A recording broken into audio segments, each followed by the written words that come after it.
Labas rytas, siunčiu šiek tiek šilumos ir pasidalinsiu savo pastebėjimais.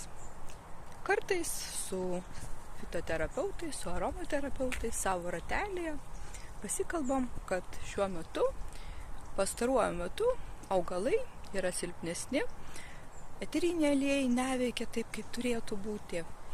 Iš tiesų, taip yra. O kokiagi to priežastis? Atėjo tokia mintis, kad šiuolaikinio žmogaus nusistatymai tiesiog nusimušė. Ir imtuvas mūsų neveikia taip, kaip turėtų veikti.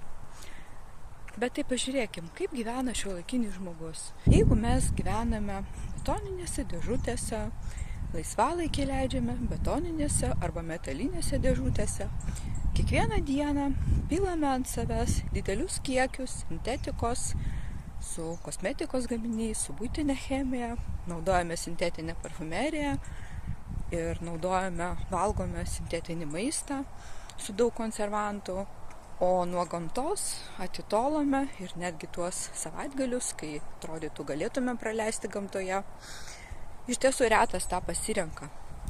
Ir kol nėra tokio gyvo ryšio su augalu, kol žmogus nesukuria to ryšio, tol ir nebus poveikio, tol nebus rezonanso, kol neišmoksime gyventi darnoje ir nesuprasime, kad tai yra augalų pasaulis, o mes čia atėjome, mes čia svečiai, tol nebus rezultato.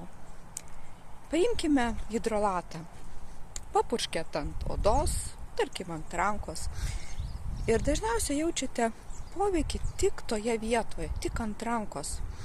O iš tiesų, hidrolato poveikį turėtumėt jausti visų kūnų, visų organizmų.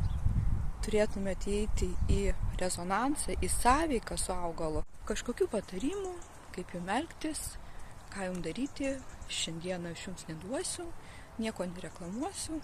Tiesiog pasidalinau savo pastebėjimais. Linkiu gražios dienos, kūrybingos dienos, pažinimo mūsų supančio pasaulio ir mūsų pačių per pasaulį, per santykį tarpusavio, per santykį su gyva gamta, su mūsų pačiais. Bučkis iki.